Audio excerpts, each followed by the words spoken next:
ഞാൻ അറിഞ്ഞാൽ മാത്രം മതിയോ? അറിഞ്ഞുകൊണ്ട് മാത്രമായില്ല, അറിവുകൊണ്ട് മാത്രം നമുക്ക് അനുഭവം വരില്ല. ഇപ്പോൾ ഞാൻ ഒരു ഉദാഹരണം പറയാം. ഒരു മരുന്നിൻ്റെ പേരറിഞ്ഞാൽ രോഗം മാറും. ഓ, മരുന്നിൻ്റെ പേരറിഞ്ഞാൽ രോഗം മാറില്ല.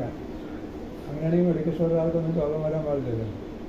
അവർക്കെല്ലാം മരുന്നിൻ്റെ പേരറിയാം.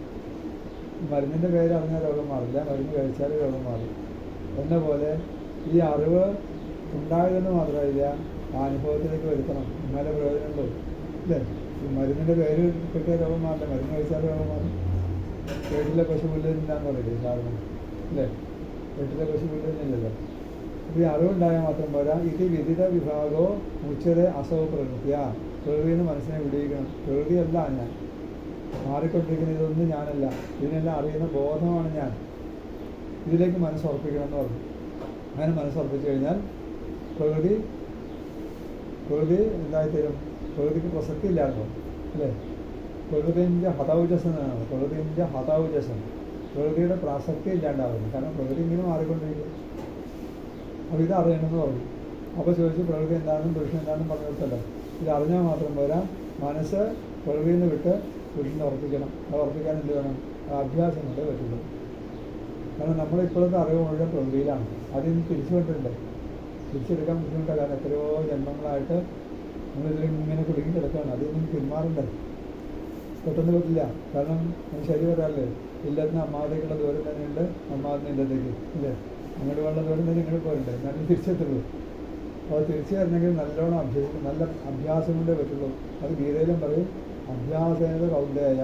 അഭ്യാസം കൊണ്ടല്ലാതെ മനസ്സ് പ്രകൃതിയിൽ വിടില്ല. കാരണം അത്രമാത്രം ഒട്ടിപ്പിടിച്ചു പോയി. അതിലിരുന്നിരുന്ന് അതിനോട് ഒട്ടിപ്പിടിച്ചു നമ്മൾ. ഇപ്പോൾ ഒരു സ്ഥലത്ത് നമ്മൾ ഒരു കസേരയിൽ 2 ദിവസം ഇരുന്ന് കഴിഞ്ഞാൽ പിന്നെ എൻ്റെ കസേര എന്താണെന്നറിയില്ല. സത്താവിനൊക്കെ പോകുമ്പോൾ എനിക്ക് ചില ആൾ ചില കസേരയൊക്കെ വിളിച്ചു കഴിഞ്ഞാൽ പിന്നെ ആരോടൊന്നും ഇഷ്ടാവില്ല. കാരണം എൻ്റെ കസേരയായി. ഒരു കൂട്ടുകാരൻ എൻ്റെ ഇവിടെ ആശ്വാസം ഉണ്ടായിരുന്ന ആളാണ്. അദ്ദേഹം പിന്നെ സന്യാസിയായി. ഞാൻ പറഞ്ഞാൽ കാരണം ഒരു സന്യാസിയായിട്ട് അദ്ദേഹം ഇങ്ങനെ ഹിമാലയത്തിലൊക്കെ സഞ്ചരിക്കും. ഇന്ന് ഹിമാലയത്തിലെ നോർത്ത് ഇന്ത്യയിലൊക്കെ ചെന്നാൽ ഗ്രാമങ്ങളെന്ന് പറഞ്ഞാൽ നമ്മൾ വിചാരിക്കുന്ന ഗ്രാമമല്ല. നമ്മുടെ നാട്ടിൽ ഗ്രാമം എന്ന് പറഞ്ഞാൽ അല്ലേ, ഒരു ധാരണയുണ്ട്. അതല്ല, ഒരു 10-100 വീടുകളുണ്ടാവും. അവിടെ ഒരു അമ്പലവും ഒരു എന്തെങ്കിലുമൊക്കെ ചിലതൊക്കെ ഉണ്ടാവും, ചെറിയ ഓഫീസുകളൊക്കെ ഉണ്ടാവും. പിന്നെ ഒരു ഗ്രാമം കാണണമെങ്കിൽ 10-100 കിലോമീറ്റർ പോകണം. അതിൻ്റെ ഇടയ്ക്ക് ഒന്നും ഉണ്ടാവില്ല, ശൂന്യമായിട്ട് സ്ഥലങ്ങളാവും. പിന്നെ അവിടുത്തെ ഗ്രാമത്തിൻ്റെ സ്ഥിരം കേരളത്തിൽ ഗ്രാമമില്ല ശരിക്കും പറഞ്ഞാൽ, അല്ലേ? ഗ്രാമ നഗരമൊക്കെ വന്നാൽ ഇപ്പോൾ തൃപ്പൂണിത്തുറ ഗ്രാമമാണ്, നഗരമാണ്. കണ്ടുകൊണ്ട് ഇവിടെ ഭാഗം ഗ്രാമമാണ്, കുറച്ച് നഗരമാണ്. അപ്പോൾ ഈ വ്യത്യാസം നമുക്ക് കേരളത്തിൽ അറിയില്ല, അവിടെ ചെന്നാലേ അറിയുള്ളൂ. അപ്പോൾ ഇദ്ദേഹം ഇങ്ങനെ ഒരു ഗ്രാമത്തിൽ ചെന്നു. ഇനി അടുത്ത ഗ്രാമത്തിലേക്ക് എത്തണമെങ്കിൽ 2 ദിവസം നടക്കണം. ഈ ഗ്രാമത്തിൽ ചെന്നപ്പോൾ അപ്പോഴേക്ക് സ്നോഫോൾ വന്നു, മഞ്ഞ് വീഴ്ച. അദ്ദേഹം അവിടെ ഒരു ചെറിയ അമ്പലവും ഒരു ആൽത്തറയൊക്കെ ഉണ്ട്, അവിടെ ഇരുന്നപ്പോൾ കമ്പിളിയൊക്കെ കൊടുത്തു, ആളുകൾ എന്തൊക്കെ കൊടുത്തു, ആളുകൾ ഭിക്ഷ കൊണ്ട് കൊടുത്തു. അന്നത്തെ ദിവസം അവിടെ ഇരുന്നു. പിറ്റേ ദിവസം മഞ്ഞ് വീഴ്ച നിന്നിട്ടില്ല. അപ്പോൾ ഒരു വീട്ടിൽ ഭിക്ഷയ്ക്ക് പോയി. അങ്ങനെ ഒരു 3-4 ദിവസം അവിടെ ഇങ്ങനെ ആ ഗ്രാമത്തിൽ തന്നെ കഴിഞ്ഞു കൊണ്ടിരുന്നു. ഇദ്ദേഹത്തിൻ്റെ ആൽത്തറയിലാണ് സ്ഥാനം. എവിടെയും ഭിക്ഷ എടുക്കുമ്പോൾ ആൽത്തറയിൽ വന്നിരിക്കും. ഒരു ദിവസം ഇദ്ദേഹം എവിടെ ഭിക്ഷയ്ക്ക് പോയിട്ട് തിരിച്ചു വന്നപ്പോൾ ഇദ്ദേഹം ഇരിക്കുന്ന സ്ഥലത്ത് വേറെ ആൾ ഇരിക്കുന്നുണ്ട്. അപ്പോൾ എനിക്ക് ദേഷ്യം വന്നു. വല്ല കാര്യമുണ്ട്, 2 ദിവസം ആൽത്തറയിൽ ഇരുന്നപ്പോൾ 2 ആൽത്തറയായി, ഇല്ലേ? അറിയില്ല എങ്ങനെ. ഇതേപോലെ നമ്മളുടെ ജീവൻ ഈ ശരീരത്തിൽ ഇരുന്നിരുന്ന് ശരീരം ഞാനാണെന്നുള്ള തോന്നുന്നു ഉറച്ചുപോയി. ഇതെൻ്റെ ശരീരമാണ്. എത്രയോ ജന്മങ്ങളായി നമ്മൾ തുടങ്ങിയിട്ട് ഒരു ശരീരം കഴിഞ്ഞ് അടുത്ത ശരീരത്തിലേക്ക് പോയി. അപ്പോൾ അത് വിട്ടുപോകണമെങ്കിൽ വളരെ ബുദ്ധിമുട്ടാണ്. വിചാരിക്കുന്നത് എളുപ്പമല്ല, വളരെ വിഷമമാണ്. തിരിച്ച് അങ്ങോട്ട് തന്നെ പോകരുത്. അതിനെന്ത് വേണം? അഭ്യാസം കൊണ്ട് പറ്റും. അഭ്യാസത്തിൻ്റെ പേരാണ് യോഗം. അഷ്ടാംഗ യോഗം എന്ന് പറയും. മേൽപ്പത്തെ ഒരു നാരായണത്തിൽ സ്പഷ്ടം 8 വിധ യോഗം ചെയ്യാന്ന് പറയുന്നത്, അല്ലേ? അഷ്ടാംഗ യോഗം കൊണ്ട് ഇത് സാധിക്കുള്ളൂ. 8 അംഗമുള്ള യോഗമാണിത്. 8 അംഗം എന്ന് പറഞ്ഞാൽ യമം, നിയമം, ആസനം, പ്രാണായാമം, പ്രത്യാഹാരം, ധാരണ, ധ്യാനം, സമാധി. 8 പടവുകളാണ്. വലിയൊരു ശാസ്ത്രമാണ് ഈ സാങ്കേതിക. ഈ സാങ്കേതിക ഈ യോഗത്തിന് വലിയ പ്രാധാന്യമുണ്ട്. അപ്പോൾ അത് ആദ്യത്തെ യമവും നിയമവും. യമം എന്ന് പറഞ്ഞാൽ മനസ്സിൻ്റെ നിയന്ത്രണമാണ്. ചുരുക്കി പറയുകയാണ്, വലിയ വ്യാഖ്യാനം ഉണ്ടായിരുന്നു, പെട്ടെന്ന് മനസ്സിലാക്കാൻ പറയുകയാണ്. മനസ്സിനെ നിയന്ത്രിക്കലാണ് യമം. മനസ്സിന് ആവശ്യമില്ലാത്ത വിഷയങ്ങളിലേക്ക് പോകാതെ നോക്കുക, വേണ്ടാത്ത ചിന്തകളിൽ നിന്ന് മനസ്സിനെ ഒഴിവാക്കുക. നമുക്ക് ആവശ്യമില്ലാത്ത കാര്യമൊന്നും നമ്മൾ ചിന്തിക്കേണ്ട ആവശ്യമില്ല, അല്ലേ? ലോകത്തിലെ സകല കാര്യം നമ്മുടെ തലയിൽ കൂടെ ഉണ്ടാവുള്ളൂ. ഇപ്പം അങ്ങനെയല്ലേ, എല്ലാം ചിന്തിക്കുന്നത്, എല്ലാം ആലോചിക്കുന്നുണ്ട്. എന്ത് കാര്യം നമുക്ക് നാട്ടുകാരുടെ കാര്യം, വീട്ടുകാരുടെ കാര്യം, ഇത് മുഴുവൻ ആലോചിക്കണം. ആവശ്യമില്ലാത്ത ചിന്തകൾ മനസ്സിൽ നിന്ന് ഒഴിവാക്കുക. നമുക്ക് വേണ്ടത് മാത്രം എടുത്താൽ മതി, വേണ്ടാത്ത അതിൻ്റെ വഴിക്ക് പോകട്ടെ. അപ്പം മനസ്സിനെ വേണ്ടാത്ത വിഷയങ്ങളിലേക്ക് പോകാതെ ആവശ്യ കാര്യങ്ങൾ മാത്രം ഒതുക്കി നിർത്തുന്നതാണ് യമം. അത്ര ചുരുക്കത്തിൽ പറയാം യമം. നിയമം എന്ന് പറഞ്ഞാലോ ജീവിതത്തിൽ ഒരു അടുക്കും ചിട്ടയുണ്ടാവുക. ആപ്ലവാദി നിയമനിഷ്ഠ ഭാവിതാന്ന് പറഞ്ഞില്ലേ, ആപ്ലവാദിൻ്റെ കുളി എന്നർത്ഥം. കുളി, സന്ധ്യാവന്തനം, നിങ്ങൾ ചിട്ടയോടുകൂടി ജീവിതം. തോന്നിയ പോലെ തോന്നുമ്പോൾ ഉണഴിക്കും, തോന്നുമ്പോൾ കറങ്ങും, തോന്നുമ്പോൾ കുളിക്കും, അങ്ങനെയൊക്കെ ഉണ്ടാവും. എപ്പോഴാണ് കുളിക്കണമെന്ന് വെച്ചാൽ ഞായറാഴ്ച ആണെങ്കിൽ ചിലപ്പോൾ 2 മണിക്കാവും കുളി. അങ്ങനെയൊന്നും പാടില്ല എന്നർത്ഥം. യോഗ സാധനങ്ങൾ അനുഷ്ഠിക്കുന്ന ആൾ ചിട്ടയോടുകൂടി ജീവിക്കണം. ശരീരത്തിൻ്റെ ചലനങ്ങളെ നിയന്ത്രിക്കണം. അനാവശ്യമായിട്ടുള്ള മൂവ്മെൻറ്റ്സ്, ഡിസിപ്ലിൻ ആവണം. ജീവിതത്തിൽ ഡിസിപ്ലിൻ ഉണ്ടാവുക. സാധനങ്ങൾക്ക് എടുത്താൽ വൃത്തിയായിട്ട് അതേ സ്ഥാനത്ത് വയ്ക്കുക. ഇപ്പോൾ ഒരു സാധനം വേണ്ടതാണ്. ഇപ്പോൾ നമ്മുടെ ആളുകളൊന്നും അതില്ലല്ലോ. എടുക്കാതെ അവിടെ ഇട്ട് പോകും. വാതിൽ ഒന്നും അടക്കില്ല, ലൈറ്റ് ഇട്ട് ഓഫ് ചെയ്യില്ല, പൈപ്പ് തന്നിട്ട് അവിടെ കിടക്കും. ചില കുട്ടികളുടെ മുറിയൊക്കെ ചെന്ന് നോക്കിക്കഴിഞ്ഞാൽ തൊഴുത്തതിനേക്കാളും മേലാന്ന് തോന്നും. വാരിച്ച് അതൊന്നും സാധനം പറ്റില്ല.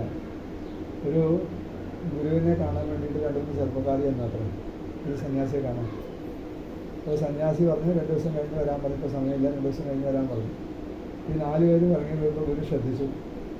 അപ്പോൾ 3 പേരും ചെരുപ്പൊക്കെ അവിടെ ഇട്ടേക്കാം. ഒരാൾ മാത്രം ചെരുപ്പ് ഇങ്ങനെ വൃത്തിയായിട്ട് വെച്ചിട്ടുണ്ട്.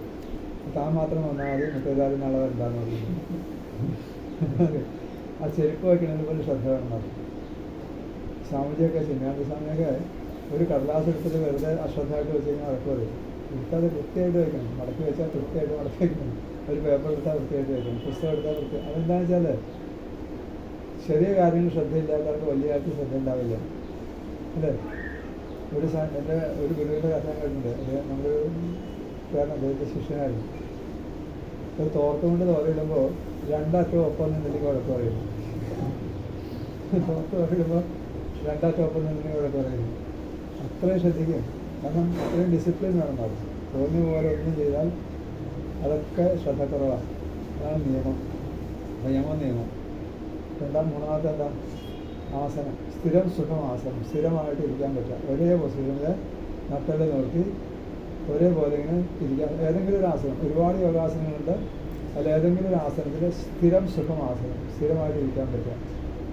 ഇപ്പം നിലത്തിരിക്കാൻ തന്നെ വയ്യാതെ അല്ലേ, ചമ്പ്രമണി ഇരിക്കാൻ വയ്യ. ഇരുന്നാൽ സപ്പോർട്ട് വേണം. കുറച്ച് നേരം ഇരുന്ന് കഴിഞ്ഞാൽ അറിയാതെ ആടി തുടങ്ങും. ആരും ആട്ടില്ല. എൻ്റെ കുട്ടിക്കാലത്ത് തൊട്ടിയിൽ ഒരുപാട് ആട്ടിയിട്ടല്ല. അതൊന്നും പാടില്ല. ഒരു ഇരിപ്പിരുന്ന് കഴിഞ്ഞാൽ കുറേ നേരത്തേക്ക് ഒരു 3 നാഴിക എന്ന് പറയും. 3 നാഴിക എന്ന് പറഞ്ഞാൽ ഒരു 1.25 മണിക്കൂർ. ഒരു 1.25 മണിക്കൂർ സമയം ഒരേ പോസ്റ്ററിൽ ഇരിക്കാൻ പറ്റിയാൽ ആസന യമം എന്ന് പറയും. അതാണ് ആസന യമം. ഇപ്പോൾ യമം നിയമം ആസനം. പ്രാണായാമം എന്ന് പറഞ്ഞാലോ പ്രാണന്റെ വായുവിനെ ആയാമം ചെയ്യാൻ നിയന്ത്രിക്കാൻ നോക്കും. പ്രാണനെ നിയന്ത്രിക്കുക. ഇത്ര സമയം കൊണ്ട് ശ്വാസം ഉള്ളിലേക്ക് വലിക്കുക, ഇത്ര സമയം കൊണ്ട് പുറത്തേക്ക് വിടുക. ഉള്ളിലേക്ക് വലിക്കുന്നതിന് പൂരകം എന്ന് പറയും, പുറത്തേക്ക് വിടുന്നതിന് രേചകം എന്ന് പറയും, ഉള്ളിൽ നിർത്തുന്നതിന് കുംഭകം എന്ന് പറയും. ഇപ്പോൾ ശ്വാസത്തിനെ വലിച്ച് ചിലപ്പോൾ കുംഭകം ഇല്ലാതെ ഞാവാം. പ്രാണായാമം എന്താ ഉള്ളിലേക്ക് വലിക്കലും പുറത്തേക്ക് വിടലും മാത്രമേ ഉള്ളൂ, നിർത്തലില്ല.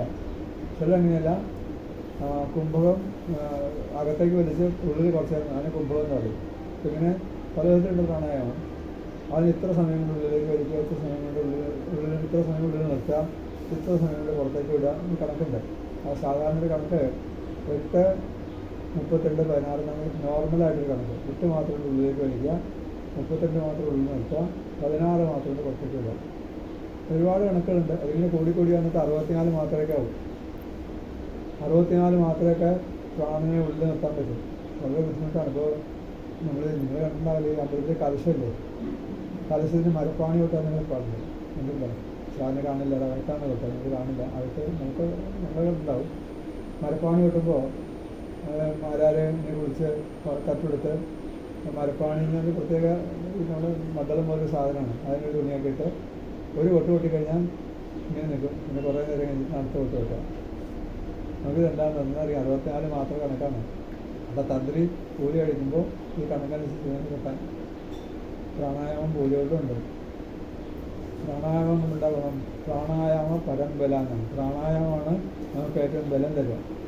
കാരണം ഇത് വെറുതെ പറയല്ല, ശാസ്ത്രീയമാണ്.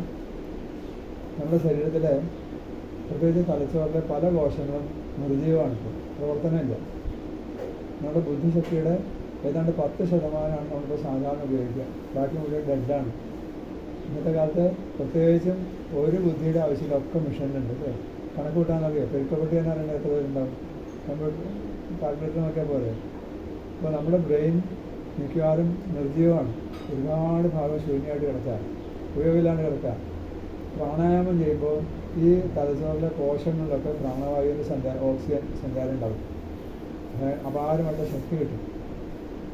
അത് ഗുരുവിൻ്റെ നിർദ്ദേശം അനുസരിച്ച് അനുഷ്ഠിക്കാവും, അല്ലെങ്കിൽ എന്ത് പറ്റുന്ന ബഹിഷ്ടുണ്ടാവും, വല്ലാതെ പെട്ടെന്ന് തുറന്നു താങ്ങാൻ പറ്റില്ല.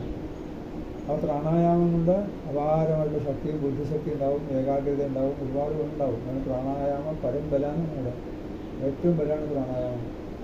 അത് 4ാമത്തെ പടി.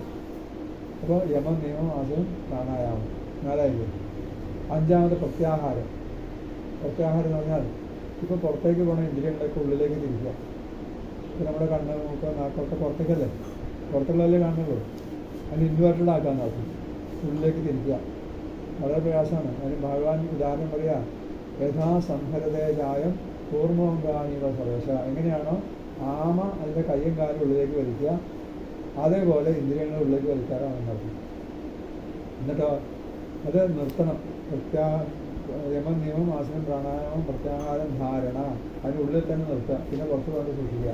അതാണ് ധാരണ. അത് കഴിഞ്ഞിട്ടാണ് ധ്യാനം. ഇപ്പോൾ 7ാമത്തെ പടിയാണ് ധ്യാനം. 6 പടി കടന്നിട്ട് വേണം ധ്യാനത്തിലേക്ക് പ്രവേശിക്കാൻ. അതുകൊണ്ടാണ് ഈ പാട്ട് പാടാറില്ലേ, പടിയാറും കിടന്ന് അവിടെ ചെല്ലുമ്പോൾ ശിവനെ കാണാൻ. അപ്പോൾ വൈക്കത്തമ്പലത്തിൽ 6 പടിയുണ്ടെന്നല്ല എൻ്റെ അർത്ഥം. ഇതൊക്കെയാണ് നമ്മൾ മനസ്സിലാക്കേണ്ടത്. ഈ 6 പടികൾ പറഞ്ഞാൽ ഈശ്വര സ്വരൂപത്തിലേക്ക് മനസ്സിലാക്കുന്നത്. ധ്യാനത്തിന് ഭഗവാന്റെ 2 രൂപം അത്